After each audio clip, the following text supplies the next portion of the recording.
Welcome back to another technical deep dive here in the debug zone. Today, we're tackling a big question and breaking it down with insights from other users. Hopefully, this clears up some misconceptions and helps you get the answer you need. So buckle up, stay a little curious, and let's jump right in.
And that's a wrap.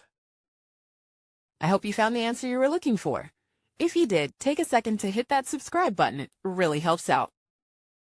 And let me know in the comments which solution worked best for you. See you next time in the debug zone.